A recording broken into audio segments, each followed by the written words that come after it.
ओम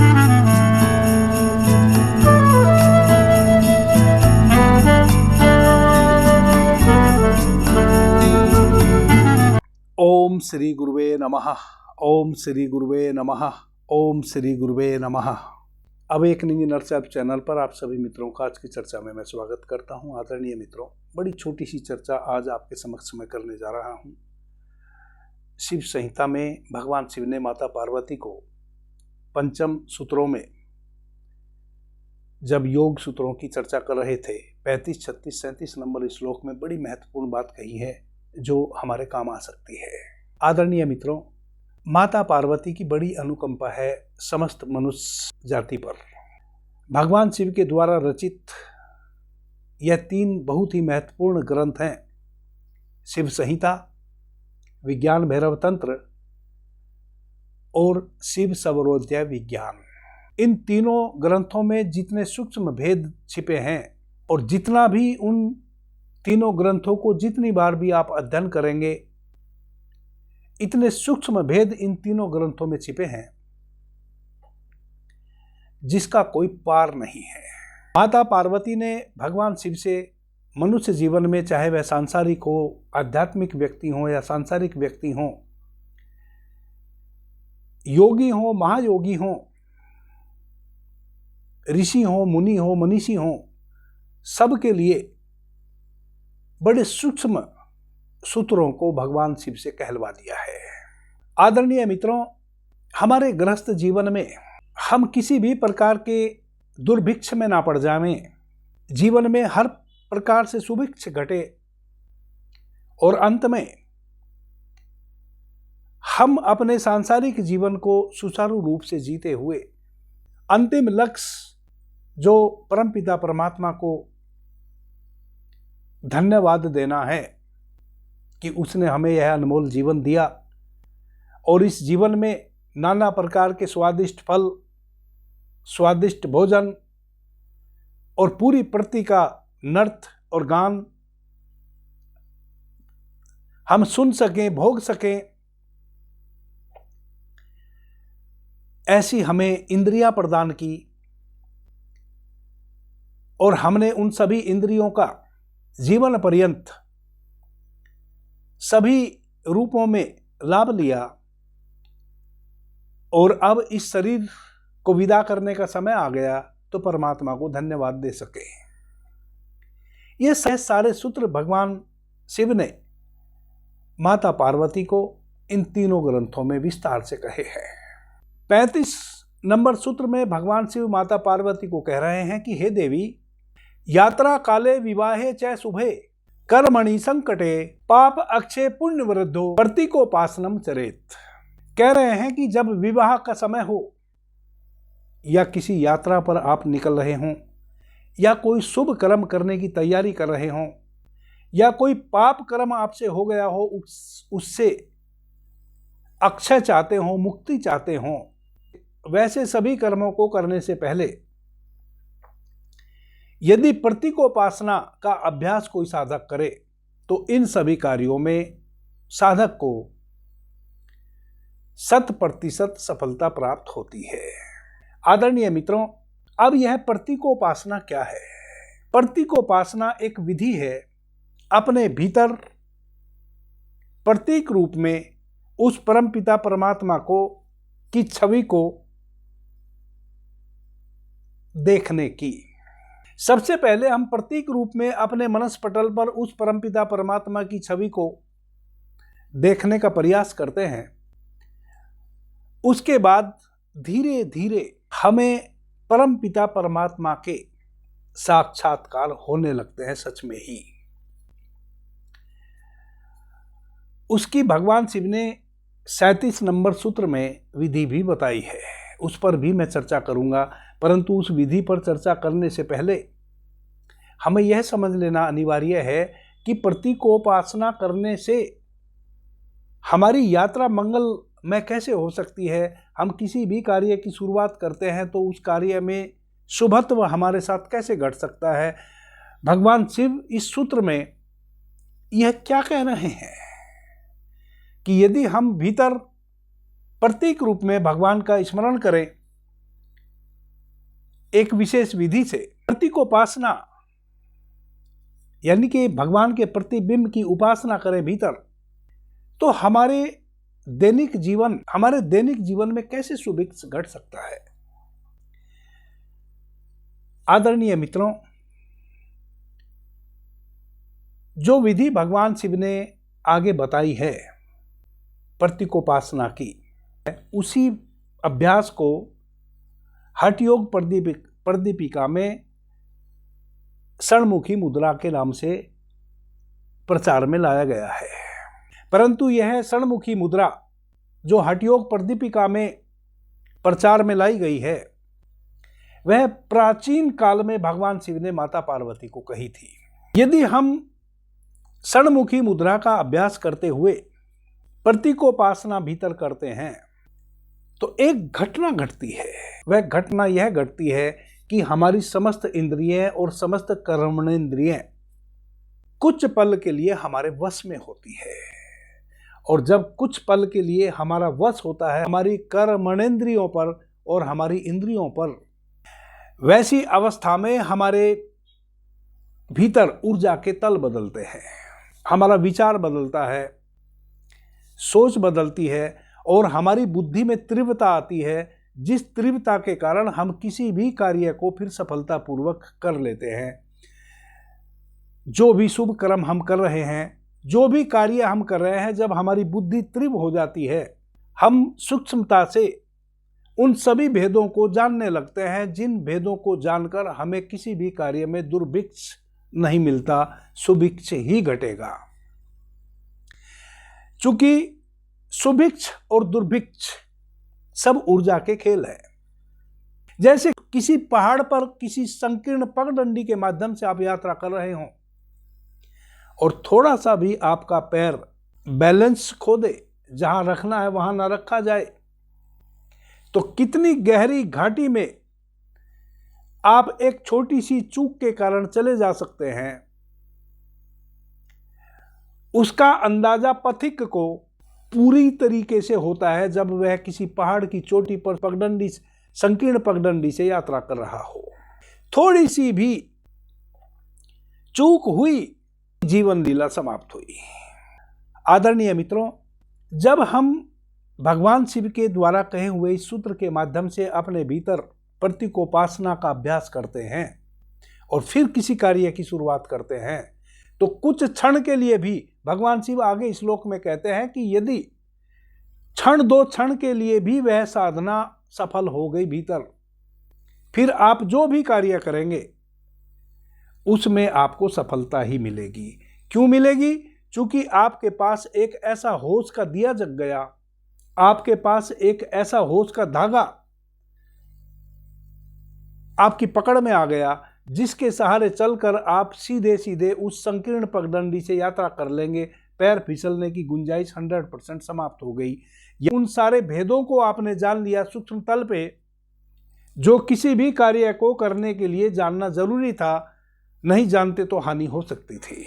बुद्धि इतनी तीव्र हो जाती है कि आप जो भी कार्य करेंगे उस कार्य को करने के क्रम में जिन कारणों से दुर्भिक्ष घट सकता है, उन कारणों का आपको पहले ही पता चल जाएगा और आप उन कारणों से मुक्त हो जाएंगे। प्रतीकोपासना करने से यह तो हमारा सांसारिक लाभ हुआ। अब यदि हम प्रतीकोपासना का अभ्यास निरंतर करते हैं अपने जीवन में, तो भगवान शिव कहते हैं कि वैसे योगी को परम पिता परमात्मा के शुभ दर्शन अपने भीतर हृदय कमल कोश में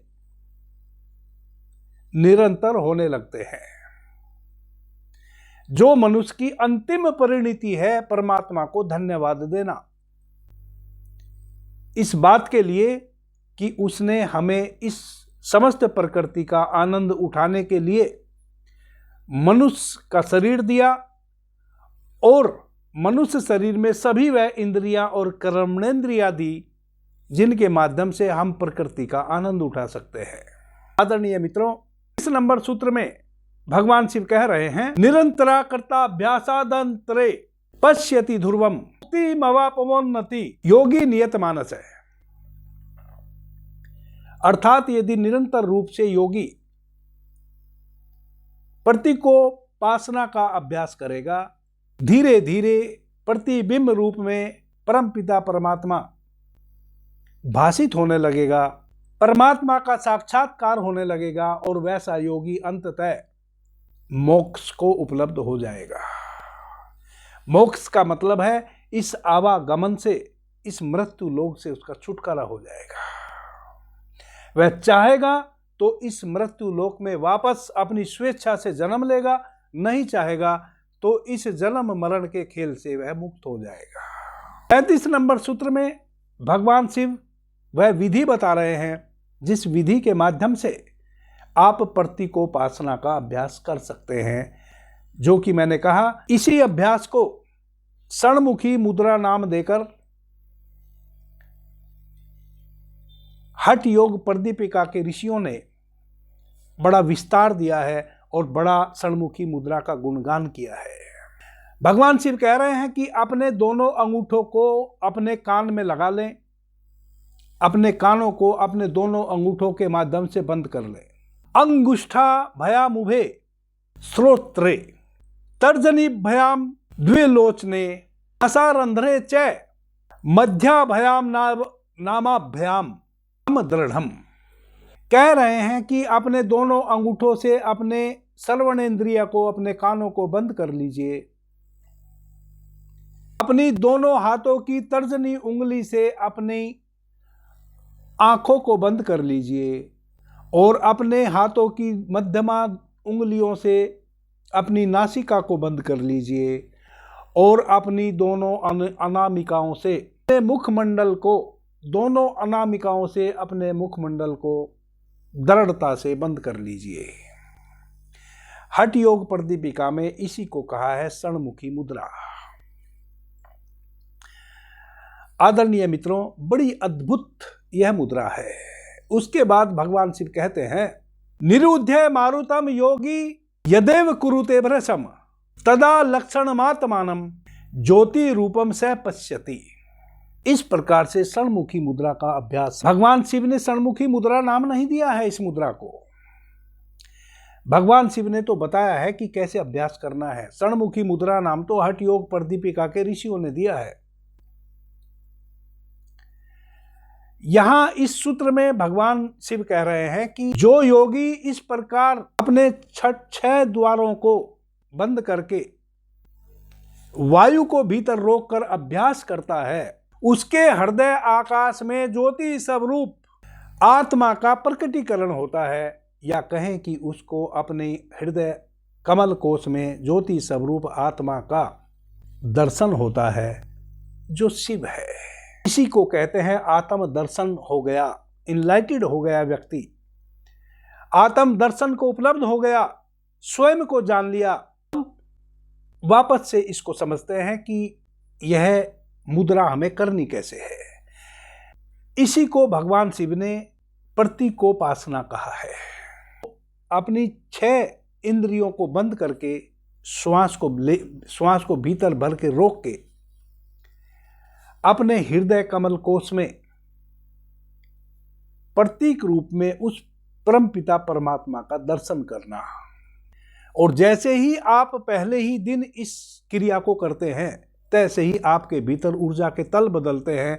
और जब आप प्रतिदिन इस क्रिया को करके 2 मिनट 5 मिनट अपने किसी भी नए कार्य की शुरुआत करते हैं या यात्रा में निकलते हैं, कोई आपसे ऐसा कर्म हो गया है जो पाप कर्म की संज्ञा में आता है, जिसका आपको बोध हो गया कि आपसे गलत कुछ हो गया, उसके पश्चाताप के लिए या विवाह की वेदी पर बैठने से पहले या किसी यात्रा में निकलने से पहले या किसी भी शुभ कर्म को करने से पहले 2 4 5 श्वासों के साथ आप इस मुद्रा का अभ्यास कर लेते हैं, तो आपके भीतर ऊर्जा के तल बदल जाते हैं। और जब ऊर्जा के तल बदल जाते हैं तो आपके भीतर एक सूक्ष्मता आ जाती है, पॉजिटिव ऊर्जा का बल उपलब्ध हो जाता है। तब फिर आप उपरोक्त इन किसी भी कार्य को करते हैं तो आपको सुभिक्ष मिलता है, दुर्भिक्ष आपका टल जाता है। अभ्यास कैसे करें? प्रतिदिन सुबह में सूर्योदय से पहले स्नान इत्यादि कर लें, नित्य कर्मों से निवृत्त हो जाएं और एक साफ स्वच्छ वस्त्र धारण करके शांति से एकांत कक्ष में बैठ जाएं। जो आपके घर में कोई एक ऐसा छोटा कोना आपने बना रखा हो जहां बैठकर आप ध्यान साधना इत्यादि कर सकते हो, कोई ज्यादा हलचल वहां ना हो। 4 आसन बड़े महत्वपूर्ण हैं किसी भी प्रकार की साधना करने के लिए। पद्मासन, सिद्धासन, वज्रासन और सुखासन। इन चारों आसन में से किसी भी एक आसन में बैठ जाएं, रीढ़ बिल्कुल सीधी कर लें। यदि किसी कारण से आप इन चारों में से किसी भी आसन में नहीं बैठ पा रहे हैं, आपके घुटनों में कोई प्रॉब्लम है, तो आप पैर फैला लें, परंतु रीढ़ आपकी बिल्कुल सीधी रहे। चूंकि हमारे शरीर के भीतर जो 7 बड़े ट्रांसफार्मर हैं जो ऊर्जा को नियंत्रित करते हैं, जो भी प्राण ऊर्जा हमारे भीतर श्वास के माध्यम से निग्रह करती है, जिनको हमने 7 चक्र कहा है, वह 7 बड़े ट्रांसफार्मर हैं। और वह 7 के 7 ट्रांसफार्मर जहाँ से हमारी रीढ़ मेरुदंड शुरू होता है वहाँ से लेकर और हमारे सहस्त्रार जहाँ मेरुदंड समाप्त होती है हमारी शिखा पर, वहाँ तक 7 चक्र हमारी रीढ़ में स्थित है। जो इड़ा, पिंगला और सुषुम्ना, इन तीनों नाड़ियों के माध्यम से वह चक्र निर्मित होते हैं। हमारे शरीर में जब भी कोई ऊर्जा का तल बदलेगा, इन 7 चक्रों पर ही बदलेगा। इन 7 चक्रों में ही ऊर्जा गति करती है। इस कारण से आपको रीढ़ सीधी रखना बहुत अनिवार्य है। रीढ़ यदि झुकी रहेगी तब आपको इस साधना को करने का कोई लाभ नहीं मिलेगा, क्योंकि यह साधना कभी सीधी ही नहीं होगी क्षण 2 क्षण के लिए भी।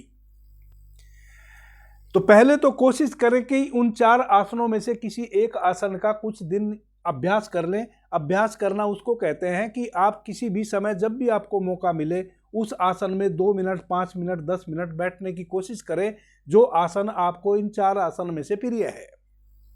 धीरे धीरे आसन आपको सध जाएगा। जब आप एक ही आसन में निरंतर 2, 5, 10 मिनट दिन भर में 10-5 बार बैठने लगेंगे तो आप उस आसन में अभ्यस्त हो जाएंगे। फिर जब आप उस आसन में साधना के लिए बैठेंगे तो कोई दर्द, पीड़ा, तनाव आपको नहीं होगा। परंतु जिनके घुटने ही खराब हो वह तो कितना भी अभ्यास कर लें, जब तक उनके घुटने ठीक ना हो तब तक वह नहीं बैठ पाएंगे। वह बस इतना ही करें कि किसी भी स्थिति में अपनी रीढ़ को सीधी रखें, पैर चाहे जैसे फैला लें। रीढ़ सीधी करके 4-5 लंबी गहरी श्वास लें। जब भी कभी हमें आंख बंद करने वाली किसी विधि से अभ्यास करना हो तो पहले हमें 4-5 लंबी गहरी श्वास लेनी और छोड़नी चाहिए। लंबी गहरी श्वास लेनी छोड़ने का मतलब यह नहीं है कि आप जबरदस्ती श्वास को लें और जबरदस्ती श्वास को छोड़ें। केवल श्वास के प्रति सजग रहना चाहिए, कब श्वास भीतर आई, कब श्वास बाहर गई, केवल इतना देख लेना चाहिए। जैसे ही आप अपनी श्वासों पर ध्यान देते हैं, ऑटोमेटिक आपकी श्वासें गहरी होने लगती हैं। वह ऑटोमेटिक होता है, वह आपको करने की आवश्यकता भी नहीं होती है। अब आप अपने दोनों हाथों के अंगूठों को दोनों कानों में ऐसे डाल के कानों को दृढ़ता के साथ बंद कर लें। उसके बाद आपकी जो यह दोनों तर्जनी उंगलियां हैं, इनसे अपनी आंखों के ऊपर, इन दोनों तर्जनियों उंगलियों को अपनी आंखों के ऊपर वैसे रख लें। केवल स्पर्श करें, दबाए नहीं। बस इस प्रकार से रख लें कि जब आप आंख बंद कर लें तो अपने से आंख आपकी खुल ना जाए। आपकी उंगलियां आंखों की पलकों के ऊपर हल्के से रखी हों, जैसे कोई कागज का टुकड़ा आके आंखों की पलकों पर गिर गया हो। इतने हल्के से आप अपनी दोनों उंगलियों को अपनी आंखों की पलकों पे रखें। उसके बाद आपकी जो मध्यमा उंगली है दोनों हाथों की, उनसे अपनी नासिका को बंद कर लें। फिर आपकी अनामिका, दोनों अनामिकाओं से अपने नासिका के नीचे और ऊपर 2 उंगलियां ओंठ के ऊपर और 2 उंगलियां ओंठ के नीचे ऐसे दृढ़ता से आपके दोनों ओंठों को ऐसे बंद कर दें, ताकि जरा भी जब आप भीतर श्वास को रोके ना नासिका से और ना मुंह के माध्यम से श्वास जरा भी लीकेज ना हो। अब इस पूरी प्रक्रिया को एक साथ करते हैं। जैसे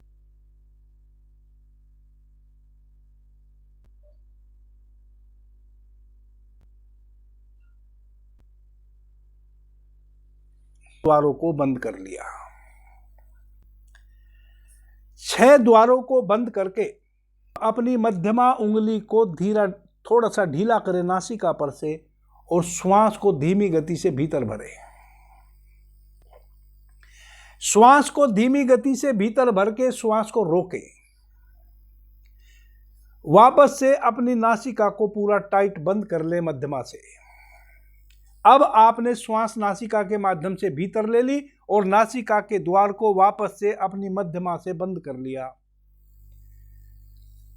अपने आज्ञा चक्र पे अपने होश को लेके जाएं, वहां प्रतीक रूप में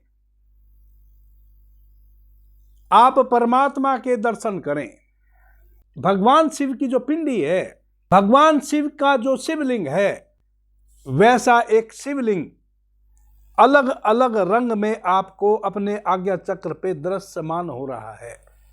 तब तक उसको देखें जब तक आप श्वास को भीतर रोक सकते हो।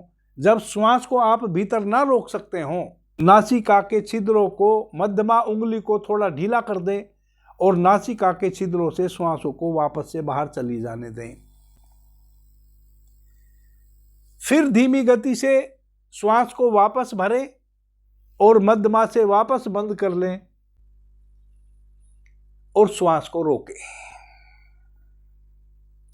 अपने आज्ञा चक्र पे देखें कि एक अंडाकार आकृति में भगवान शिव का शिवलिंग अलग अलग रंग में आपको प्रकाशित हो रहा है। अलग रंग में इसलिए प्रकाशित हो सकता है कि उस समय पता नहीं आपकी श्वासों में पृथ्वी तत्व बह रहा है कि जल तत्व बह रहा है कि आकाश तत्व बह रहा है कि अग्नि तत्व बह रहा है कि वायु तत्व बह रहा है। जौन सा भी उस समय तत्व बह रहा होगा, चूंकि उसी रंग का आपको वह अंडाकार शिवलिंग अपने आज्ञा चक्र पे दिखाई देगा। प्रतिदिन इस प्रकार से 3 से 4 श्वास आप छोड़ें और लेवें और उस प्रतीकोपासना का अभ्यास करें। फिर अपने दैनिक कार्यों में लग जाएं। जैसे ही 1 टाइम आप एक बार श्वास भर के अपने आज्ञा चक्र पे इस षणमुखी मुद्रा का अभ्यास करते हैं, इस प्रतीकोपासना का अभ्यास करते हैं, आप देखेंगे कि एक बार करने में ही आपके शरीर में और आत्मा में, मस्तिष्क में ऊर्जा के तल बदल गए। आप वही व्यक्ति नहीं रहे जो इस अभ्यास को करने से पहले थे। पहले ही दिन, पहले ही श्वास को रोकने में यदि आपने सही प्रकार से अपने सभी द्वारों को बंद करके इस अभ्यास को किया, फल प्राप्त होगा। जब भी कोई आप शुभ कार्य कर रहे हों, जब भी किसी यात्रा पर निकल रहे हों, और भगवान शिव ने विवाह का चर्चा किया है, क्योंकि विवाह एक ऐसी घटना है जो एक मनुष्य के जीवन में एक बार ही घटती है। तो विवाह की वेदी पर बैठने से पहले आप इस प्रकार से इस प्रतीकोपासना का अभ्यास करके यदि विवाह की वेदी पर बैठते हैं तो आपका वैवाहिक जीवन सफल होने वाला है। कोई दुर्भिक्ष आपके जीवन में नहीं घटने वाला है। आदरणीय मित्रों, मेरा तो उद्देश्य आज इस मुद्रा को बताने का आपको यह था कि आप अपने दैनिक जीवन में कैसे शुभ फलों को प्राप्त हो जाएं।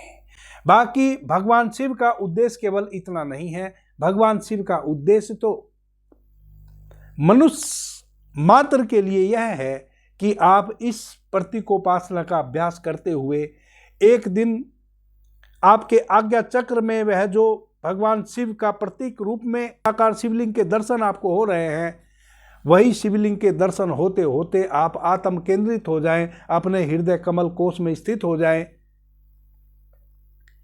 और वहां आपको समष्टि के दर्शन होने लग जाए, वही केवल वह शिवलिंग ही रह जाए और कुछ भी ना बचे। अभी के लिए इतना ही। आपने मुझे ध्यान से प्रेम से सुना, उससे मैं बहुत अनुग्रहित हूं। सभी मित्रों को मेरा प्रणाम, धन्यवाद। हर हर महादेव।